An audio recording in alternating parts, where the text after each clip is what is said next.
ఈరోజు బైబిల్ మాట. నేను ఎలుగెత్తి దేవునికి మొర్రపెట్టుదును, ఆయనకు మనవి చేయుదును. దేవుడు నాకు చెవియొగ్గు వరకు నేను ఎలుగెత్తి ఆయనకి మనవి చేయుదును. నా ఆపత్కాలమందు నేను ప్రభువుని వెతికితిని. రాత్రివేళ నా చెయ్యి వెనుకకు తీయకుండా చాపబడి ఉన్నది. నా ప్రాణము ఓదార్పు పొందనొల్లకయున్నది. దేవుని జ్ఞాపకం చేసుకున్నప్పుడు నేను నిట్టూర్పు విడుచుచున్నాను. నేను ధ్యానించినప్పుడు నా ఆత్మ కృంగిపోవుచున్నది. నీవు నా కన్నులు మూతపడనీయవు. నేను కలవరపడుచు మాట్లాడలేకయున్నాను. తొల్లిటి దినములను పూర్వకాల సంవత్సరములను నేను మనసునకు తెచ్చుకొందును.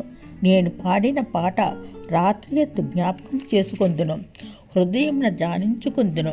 దేవా, నా ఆత్మ నీ తీర్పు మార్గం శ్రద్ధగా వెతుకును. ప్రభువు నిత్యము విడనాడునా? ఆయన ఇంకెన్నెన్నో కటాక్షింపడా? ఆయన కృప ఎన్నటికీ లేకుండా మానిపోయినా? ఆయన సెలవిచ్చిన మాట తరతరములకు తప్పిపోయినా? దేవుడు కటాక్షింప మానినా? ఆయన కోపించి వాత్సల్యత చూపుకుండునా? అందుకు నేనిలాగా అంటున్నాను, మహోన్నతుని దక్షిణాస్తము మార్పు నొందినట్టుకు నాకు కలిగిన శ్రమయే కారణము. యెహోవా చేసిన కార్యములను, పూర్వం జరిగిన నీ ఆశ్చర్యకార్యములను నేను మనసునకు తెచ్చుకుందును. నీ కార్యమంతయు నేను ధ్యానించుకుందును, నీ క్రియలను నేను ధ్యానించుకుందును. దేవా, నీ మార్గము పరిశుద్ధమైనది. దేవుని బట్టి మహాదేవుడు ఎక్కడ ఉన్నాడు? ఆశ్చర్యక్రియలు జరిగించు దేవుడవు నీవే. జనములలో నీ శక్తిని నీవు ప్రత్యక్షపరచుకొని ఉన్నావు.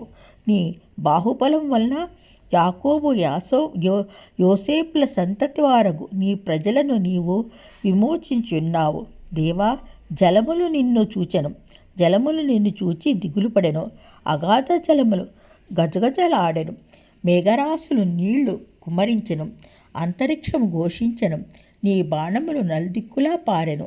నీ ఉరుముల ధ్వని సుడిగాల్లో మ్రోగెను. మెరుపులు లోకమును ప్రకాశింపజేసెను. భూమి వణికి కంపించెను. నీ మార్గము సముద్రములో నుండెను. నీ త్రోవలు మహాజలంలో ఉండెను. నీ అడుగుజాడ్లు గుర్తింపబడకయుండెను.